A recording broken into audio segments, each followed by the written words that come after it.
c'est vrai que vous avez demandé la nationalité sénégalaise, Richard? Exactement. Non, pourquoi? Ben, j'ai vu votre client d'avant, qui est un écrivain que j'aime beaucoup, mais qui tient des propos extrêmement... Ouais. Enfin, on peut les interpréter de diverses façons. Et moi, j'ai décidé de demander à l'Afrique la nationalité africaine pour lui témoigner à plein temps de mon amour et de mon estime et de mon respect.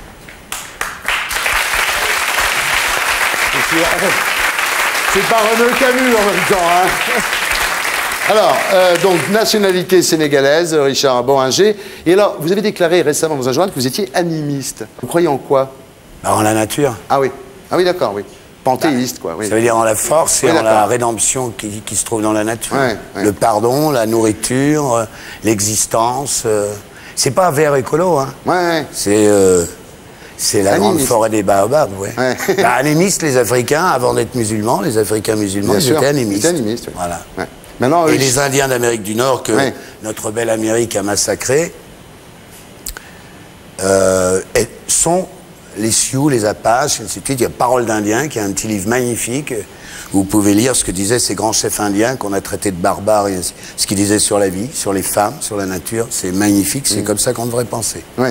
C'est vrai que les États-Unis, c'était quand même mieux avant que les Américains, hein? Non, puis ils ont fait fort quand même. Ils ont fait fort. Alors vous êtes justement, on parlait dernière, vous êtes un peu le dernier des Mohicans, parce que bon, bah, Gainsbourg, il n'est plus là, Philippe Léotard non plus, Roland Blanche non plus, donc il ne reste plus que vous maintenant. Non, vous avez...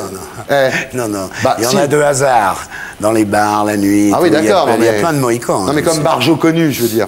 Bernard Giraudot. Oui, c'est vrai, oui. Enfin, ça fait pas grand monde, hein, quand même. Alors, d'ailleurs, vous avez l'air toujours très en forme, on va vous garder longtemps, non? Vous avez quel âge, là? 60 ans, non? 61 ans, non? Quoi? 61, ouais. Non, c'est vrai? Ouais. Pas mal conservé, Anna. Je suis d'accord. Comment tu le trouves, hein? Et ça, c'est l'avantage des hommes, hein, c'est que... Ouais. C'est l'avantage des mecs qui se marrent dans la vie. Moi, j'ai remarqué que les mecs qui ont eu des vies joyeuses, ils vieillissent mieux que ceux qui se sont fait chier toute leur vie. Tu trouves pas? Joyeuse. Joyeuse. En action, quoi. Oui, d'accord. Ouais, enfin, bon, en action. Tu t'es éclaté, quoi. Oui. Voilà. Dans tous les sens. Voilà.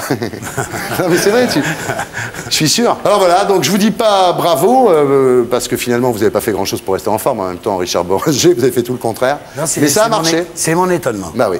C'est mon étonnement. J'ai vraiment tout fait pour le contraire. Et même quand j'étais plus jeune, regardez dans la glace, je disais, mais putain, je vais en avoir des cernes sous les yeux. Mais pas trop, finalement. Donc j'ai mis la pression sur la vie, et puis bon, ça a fini par marquer. Quand tu penses qu'il y a des mecs qui font attention toute leur vie, à 60 balais, ils sont destroyés.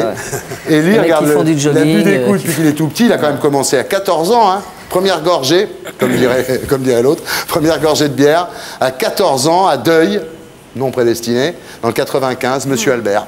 Monsieur Albert Céité, vendeur de vêtements chez Bodygraph à la Belle Jardinière, qui m'a dit, mon petit gars, tout le monde te marche sur les pieds, bois une bière, tu vas voir, après ils vont s'excuser. Et voilà. J'en ai bu deux, après j'ai dit au mec, pourquoi tu me marches sur les lèvres? Ça a marché.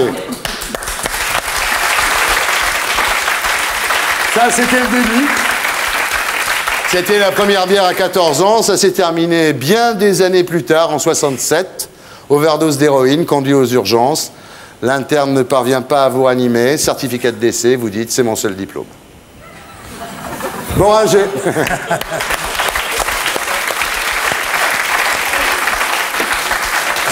Alors, est-ce que cette overdose d'héroïne t'a calmé, Richard? Ah, sur ce truc-là, oui, ouais. ça, c'est sûr. Sur ce truc-là, pas sur le reste. Non, bah oui, chaque chose en son temps. Ouais, c'est ça. On ne peut pas tout arrêter en même temps. Non, on peut pas tout. Non, c'est parce que j'en ai fait une, et puis j'en ai refait une autre. Ouais, ah ouais. Oui, 10 jours après, quoi. Ouais. Et pourtant, j'avais juré, quoi. Non, c'est une vraie saloperie. Voilà, je crois qu'on peut profiter. Je ne suis pas du genre à faire du prêchi prêcha. Moi, j'en ai pris aussi. Donc, je crois qu'on peut profiter ce soir de l'instant. Je ne suis pas du genre à faire de la propagande. Mais là, dire aux jeunes qui nous regardent qu'il ne faut pas mettre le nez dedans. Et voilà, non, mais c'est une horreur, quoi. On est perdant d'office. Voilà. On ne peut jamais gagner. Même nous qui sommes des surhommes, hein. Ouais. Ben, on a failli y rester. Non, mais c'est vrai. Ouais. Mais on perd avec cette saloperie. Voilà. On perd. Il faut pas. Puis il faut pas en pensant que. Alors pourquoi est-ce qu'il en a pris? Ben c'est vrai qu'il y a un truc. Bien sûr qu'il y a un truc. Mais ce truc-là, ça peut avoir le visage d'une princesse. Ouais. Mais très très vite, sans qu'on s'en rende compte, ça se transforme. C'est pas le diable, parce que le diable il est presque sympathique par rapport à ça. Au début, on en prend pour être bien, et après on en prend pour pas être mal, et après en prenant, on est juste normal. Donc autant rester normal. Voilà. Bien. Alors, quand même du mal avec l'ordre établi. Hein, Il n'y a plus grand monde comme ça aujourd'hui. Il y a Higelin, il y a Lavilliers, il n'y a pas beaucoup de gens aujourd'hui qui restent un peu en dehors, qui sont pas... Moi, je suis pas bien en dedans. Ouais. Il n'y a pas de raison que j'y reste. Ouais. Vous dites, j'ai pas mauvais caractère, j'ai du caractère. J'ai pas mauvais caractère, j'ai du caractère, c'est un peu vaniteux quand même. C'est pas... Ouais, non, j'ai pas un mauvais caractère. Je peux être un emmerdeur. Ouais. C'est bien que tu le saches en même temps. Mais ça fait un moment que je le sais. Moi aussi. Est-ce que ça a handicapé votre carrière cinématographique? Si j'avais vraiment voulu faire une carrière, certainement. Ouais. Parce qu'on voit Depardieu là, avec son fils, ils font affaire ensemble maintenant au cinéma. Pourquoi t'as jamais rien fait avec Romane? Si, j'ai fait un film, L'accompagnatrice de Claude Miller. Ouais. Mais j'aimerais travailler toute ma vie avec elle. Ouais. Elle va bien là? Elle est en tournée. Ah. Non mais c'est fou cette espèce de... Vous dites, je peux pas m'arrêter, même dormir j'ai du mal, il faut que je bouffe du bitume. Mais j'adore ça, quoi. Ouais. J'adore ça, l'horizon, j'adore ça. Ouais. Il y a quelque chose derrière l'horizon. Recherche de contact, de rencontres, de chaleur humaine. Ouais, et puis il y a aussi un truc romanesque là-dedans, romantique, quoi. Ouais. Il y a tout ça mélangé, quoi. Alors j'ai lu dans un journal que quand vous étiez adolescent, vous avez dormi 1 an avec un buste de mannequin de femme dans les bras. Oui, en grillage, avec des seins, comme ça. Mais j'étais vachement seul. Ouais, c'est touchant. Tu trouves pas que c'est touchant, ça? Ah, faut être seul, hein, pour... Ah ouais, mais j'étais vraiment seul. Ah, ouais. Mais le buste, il était sympa d'en faire. C'est extra, là. Il était mou ou il était... Non, il était pas mou, il était grillagé, là, comme dans le temps. Là. Il n'avait pas les moyens de se payer une poupée gonflable, et donc... Non, parce que j'avais aucun acte sexuel. Ouais, non. Avec le grillage, non. Non. C'est bon, ça t'excite pas, le grillage, j'étais juste câlin, c'était câlin, quoi. C'était ma belle. Richard, les bistrots, est-ce qu'ils sont pareils tout autour du monde? Non, c'est-à-dire que dans le monde, il y en a des bien ripoux, quoi. Des bien cassés de l'âme et tout, ouais. Des arches de Noé, quoi.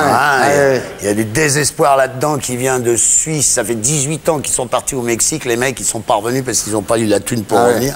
Donc, les bistrots du bout du monde, ouais. Ah ouais, c'est magnifique. Les mecs sont scotchés. Magnifique. Moi, à Cuba, à Baraqua... une nuit, on était dans un bistrot et on s'en a pas fait gaffe. Je marchais dans l'eau, j'étais pieds nus. C'était pas de l'eau, c'était de la pisse qui sortait des pissotières et qui coulait partout. Et on buvait notre rhum comme ça. Mais là-dedans, le brassage d'âme, le brassage d'amour, l'espérance, le désespoir, toutes ces vertus magnifiques qui font un humain s'expriment, quoi. Ça me fait plaisir de te voir. Moi aussi. Et pour être sûr de ne rien rater de Inarditube, abonnez-vous et mettez un pouce bleu.